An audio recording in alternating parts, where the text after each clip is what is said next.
പൃഥ്വിരാജുമായിട്ട് ചിലപ്പോഴൊക്കെ കമ്പയർ ചെയ്യുന്നത് കേട്ടിട്ടുണ്ട്. മീൻസ് അതിന് എനിക്ക് തോന്നുന്നു അതിന് വഴിവെച്ചത് ഈ പ്രോജക്റ്റ് ആദ്യം പൃഥ്വിരാജിൻ്റെ ഇതിലുണ്ടാവുകയും പ്ലാൻ ചെയ്യപ്പെടുകയും പിന്നീട് മാറുകയൊക്കെ ആയിരുന്നു ചെയ്തത്.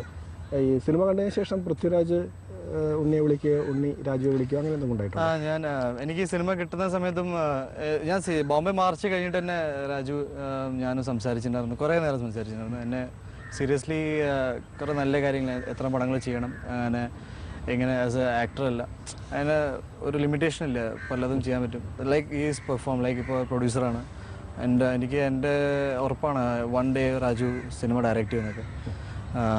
അതുപോലെ സിനിമ എനിക്ക് ഇത് ഓഫർ ആയപ്പോഴും ഭയങ്കര പോസിറ്റീവായിട്ട് തന്നെ ഒരു ടെക്സ്റ്റ് ചെയ്തിട്ടുണ്ടായിരുന്നു. സിനിമ നല്ലതാണ്, ഉണ്ണിയുടെ കരിയറിൽ നല്ലൊരു ചേഞ്ച് ഉണ്ടാവും സീരിയസ്ലി.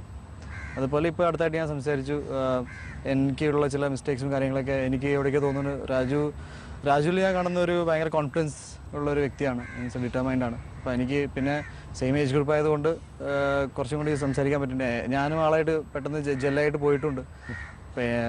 അങ്ങനെ നല്ലൊരു സപ്പോർട്ടുണ്ട്, ഇല്ലയെന്നല്ല, നല്ല എനിക്ക് സംസാരിക്കാം. പിന്നെ എനിക്ക് കിട്ടുന്ന നല്ലൊരു കോംപ്ലിമെൻ്റ് ആണ്. ഇപ്പോൾ രാജു ഇപ്പോൾ നിൽക്കുന്ന ഏറ്റവും യങ് ആക്ടേഴ്സിലെ ഏറ്റവും നല്ലൊരു സ്റ്റേജിൽ നിൽക്കുന്ന ഒരു ആക്ടറാണ്. അപ്പോൾ അങ്ങനെ ഒരു കമ്പാരിസൺ ഉണ്ടെങ്കിൽ എനിക്കൊരു കോംപ്ലിമെൻ്റ് ആയിട്ട് ഞാൻ തോന്നുന്നു.